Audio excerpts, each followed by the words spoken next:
What's going on, everyone? So, the Los Angeles Lakers drafting a center at the 55th pick kind of gives you two options, right? You could either get a project, right, a development big, full on, Muhammad Faye, right? Somebody like that, where it's like, he's probably going to take a couple years. I mean, he's like the prototype, but he's 20 and, a little raw. So you need to spend a year or two to kind of get him where you need to go. Or you could go the route of like a more established, could probably give you the impact right now, but not really have the upside that you'd want elsewhere. And if you wanted to go that route of somebody that could maybe slot in and be a rotation big immediately, I'd look at Amari Williams out of Kentucky, prestigious organization, right? He's 23. He'll be 24 midway through next season. So he's older. It's why he's going to fall into the second round. He's kind of in the late 40s, early 50 range.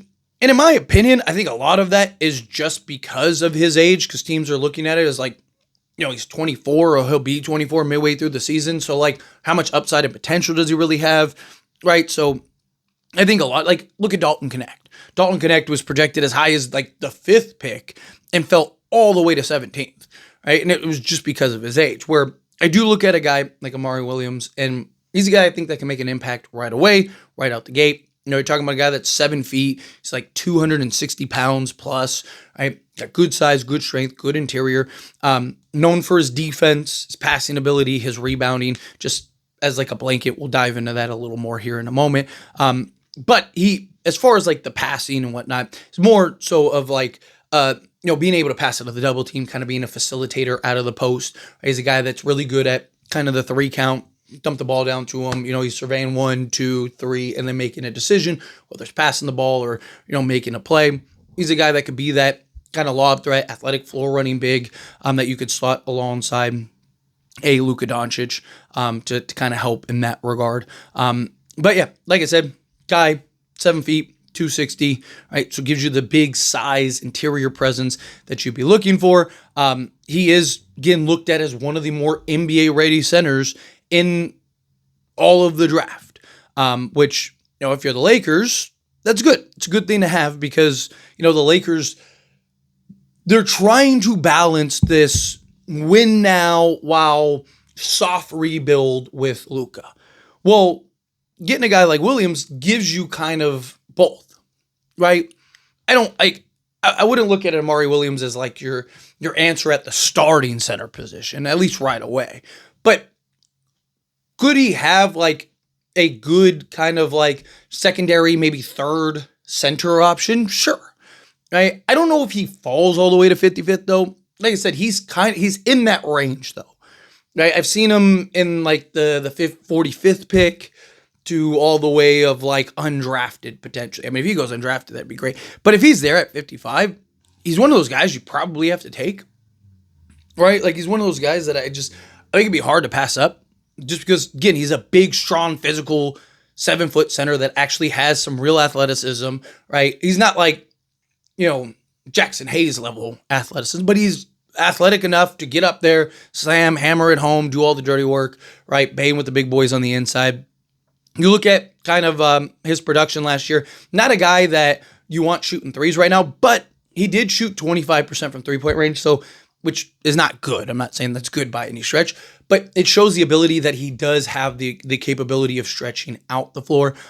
He is a guy that can knock down the little mid-range shot, which is good. He's a guy that can give you some offensive production and not just reliant on a Luka Doncic to create everything for him, right? He's a guy that you can slot in and dump the ball down to him and he can go to work, operate on the little elbow, all of that stuff. So again, that's important because yes, I've talked about, I don't think the Lakers necessarily need a skilled big man, but it doesn't hurt to have, right? It's an added bonus. So I do like the idea that, hey, he's a guy that you wouldn't have to just solely be reliant on Luka Doncic, LeBron James, and Austin Reeves to create for you.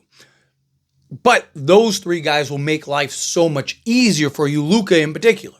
Right, Luka's going to just make him have a field day, right, and make him look better than he really is just because of what he's going to be able to do. But you look at his weaknesses, and a lot of it is just like stuff he has no control over and stuff that I think is a simple fix, right? draft age, again, doesn't have control over that. Turnovers, right? Again, that's more so he's just a guy that's on the inside.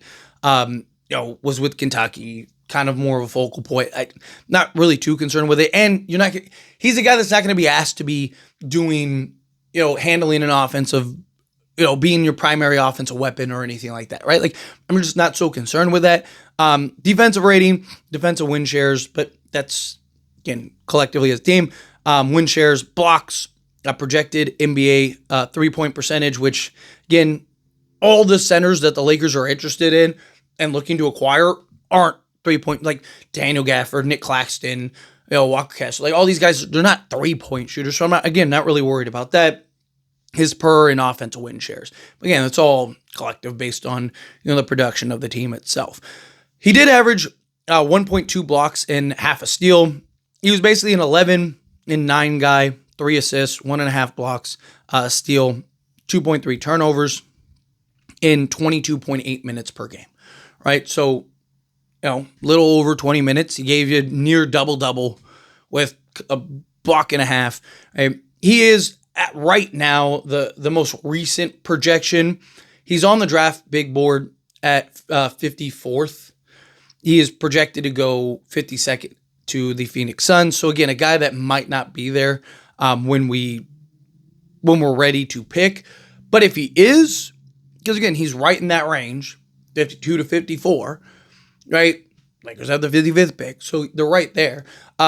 He's a guy I think you have to take, right? Like, there's other guys that I've even talked about that I'm going through and will continue to go through where I'm like, man, like, I like this guy might be the best to, like, help right now and so on and so forth. He's a guy that I think, like, out of everybody, he might be the guy that he might be that situation where, like, Jalen Hood-Schifino, and you should have taken like Cam Whitmore or, a Pod or these other guys. It's kind of how I feel about that, where it's like, man, Amari is on the board. It'd be kind of foolish not to take him type thing, even if other guys are better, right? Like, there's a couple guys that I've talked about, like even Eric Dixon, who is a guy that I think could immediately make an impact and has been kind of one of the main talking points for the Lakers' 55th pick. If you have Amari Williams there, I just think you take that, and you kind of live with the result just because of what he already is and what he could be. And again, you're not looking for him to come in and be this superstar. You're looking for him to just come in and can he be a rotation guy, especially with the 55th pick, right? You're not looking for him to be this like, oh, hey, we need him to, be the primary focal point in our offense, right? You're just looking for him to come in and just play a key role. And I think he could do that, genuinely. But anyway, as always, this is a discussion. Pass a question on you. Let me know your thoughts and opinions down in the comments. That being said, if you haven't liked this video, hit that like button. Helps me a lot. So we enjoy these types of videos. I truly appreciate it. Not subscribe to the channel, hit that subscribe button. Turn on the bell notifications. Appreciate y'all. See you in the next one. Thank you.